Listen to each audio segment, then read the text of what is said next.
Here, you spoke with two of the main characters in this epic season, Saquon Barkley and Nick Sirianni. What did they tell you? Two words, Greeny: unfinished business. Specifically, Saquon Barkley. I talked to him one-on-one on opening night Monday at the Superdome.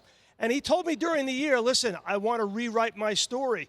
But it's not only about going to the Super Bowl, it's about winning the Super Bowl. And Nick Sirianni remembers all too well, Super Bowl 57, they didn't get the job done, fell short by 3 points, and he has stressed the fact that they've got to get it done this time and keep to their core values in this football game: tough details together.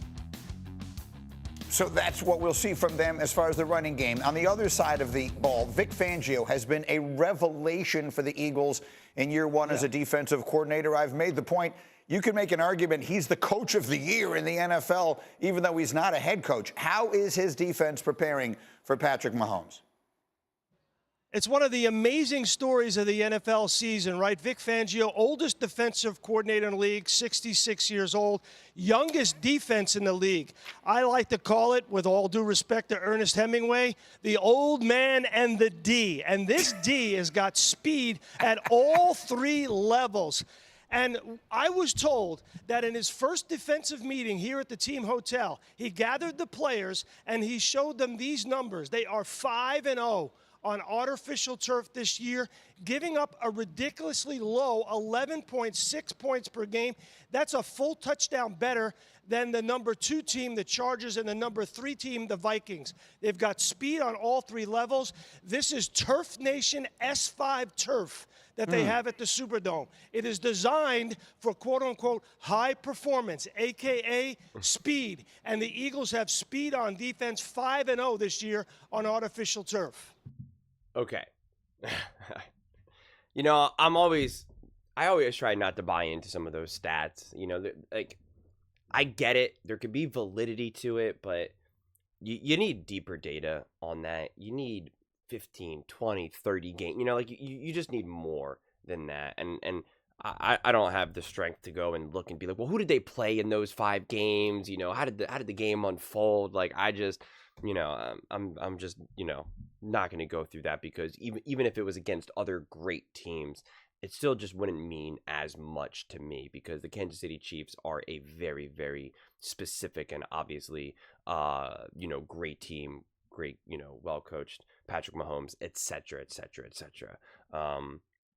So it only matters so much. It's definitely fun, and it's encouraging, and it's exciting. I would love to know what Fangio's message beyond that was, because I don't think he was just like, hey, guys, we're really great on the turf. All right, guys, grab some lunch, and I'll see you later. Like, I'm sure it had to have been kind of like a little bit more technical, motivational. Like, it was more just like, guys, we're really good on the turf. So, you know, nothing to worry about, baby. Go hang out with your, you know, with your girls, with your kids, and, you know, have a little bit of fun. You know, this game will be easy. So I just wish we kind of got a little bit deeper of a dive in terms of like what were the, I mean, I know we can't, because it is the Super Bowl, like, but you know, and it is interesting because when you look at the mentality of like a Nick Sirianni, Saquon Barkley, right, this unfinished business. And I would say that is such a stark contrast to what the Kansas City Chiefs are going into this with, right? Like, for them, this is just another game. This isn't redemption. They're not proving anything. It's really just trying to be like, hey, let's close up this loop, this three-peat loop, right? Like, let's get this. And I think also Patrick Mahomes' mentality, I'm very confident this is, he wants to stack rings. I think it's very close to what LeBron James kind of said years and years and years ago, of just being like, you know, you're chasing ghosts, you're chasing MJ, you're trying to get 6 rings, 7 rings, etc., etc. And I very much think that that's where Patrick Mahomes' mindset is. Patrick Mahomes absolutely wants the three-peat. He wants to be able to say he has the three-peat, but I think ultimately Mahomes is just like, I am just trying to stack rings. I'm trying to get to 8. That is what he's trying to do. I think that is his mentality. I got to get to 8 rings. That's what I want. 8, 8, 8, 8, 8. Not 6, not 5, not 7, 8. And then again, you know, you have Sirianni who's just trying to get 1. You have Jalen Hurts who's just trying to get 1. Saquon Barkley is just trying to get 1. You know, so it's just it's a different energy. It's a different mentality. And it's also different because you have a couple players on this Philadelphia Eagles team like Lane Johnson, Brandon Graham, etc., who already have a ring. So they're going to bring a different level of intensity. Whereas I felt probably in 22, they already won the ring. They already won their first ring. And once you win that ring, like, you do get that monkey off your back. Like, I got a ring. So, and that helps you sleep at night. It really does. If you lose in the Super Bowl in 22, even though you already won in 17, like, it's obviously going to hurt. It's obviously going to be bad. But especially if you're not the quarterback, where you're not trying, where you need to stack rings, like, it's going to be able to help you sleep at night. You're going to be like, at least I'm grateful that I got that one ring. I got that. I checked that box. No one could ever take that away from me. But now you lose in 22 and you're like, well, you know what? This still really hurts. I want that other one. You kind of start chasing that dragon. I got to get it. I got to get it. And Jason Kelsey talked about that when he lost in 22. He had that documentary, Kelsey or whatever it was called. And, he talked about kind of like, when you lose, like, you want to be able to, you want another chance to win again. You got to do it. And that was kind of a big motivating factor as to why he wanted to come back that following year. He wanted to kind of redeem himself and kind of, get another win. Obviously, they did not. And so now you're in the Super Bowl now. And I feel as though enough time passed from that 2017. The sting of 2022 is still there. And now they're kind of back in this mentality of like, we got to get this win. We got to get this win. I know what it's like now to win a Super Bowl, and I know what it's like to lose a Super Bowl. I do not want that feeling of losing again. I do not want that feeling again. Like, it's legitimate trauma, right? It's legitimate trauma. So it's just like, you're going to have this energy in there. And it just seems that this team is so much more focused than they have been all year, and especially what they were in 22. Because remember, in 22, it was the coaching staff, the vast majority of the players. This was just like, we're in the Super Bowl. Like, this is pretty cool. Like, everybody was just trying to figure it out. That's not the case here now. You have all these players. To me, one of the biggest question marks is Kellen Moore, because Kellen Moore is the guy who's like, what? This is my first time here. Like, what is this like? And it's a tough spot to be in when you're the coach, when you are the offense, and you're going up against a defensive coordinator who's been there a million times, who shut down the undefeated Tom Brady and the Patriots. So he's got his work cut out for him. The benefit is that he's got the bulk of that offense, whether it be the O-line, whether it be the weapons, minus Saquon, they've been there before. They know what to expect. And the defense, although the defense for the most part has not been there before, they are led by an extremely experienced, obviously, defensive coordinator in Fangio.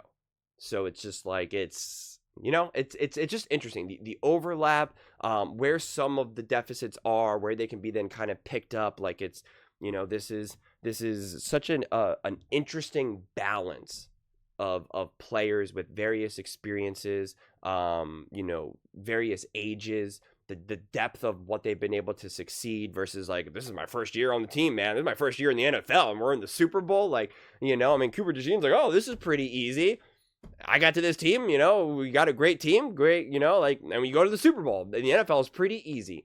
And even though so many people at home know it's not that easy and it's not like that, to this day, a shockingly number of players still do feel that way, because they just haven't been shown a real reason why it's not that. We still to this day have players enter the league who are like, yeah, I won everywhere I go. I know everyone says that, but it's going to be different with me. I won in high school, I won in college, and now I'm going to win the pros. You better believe it.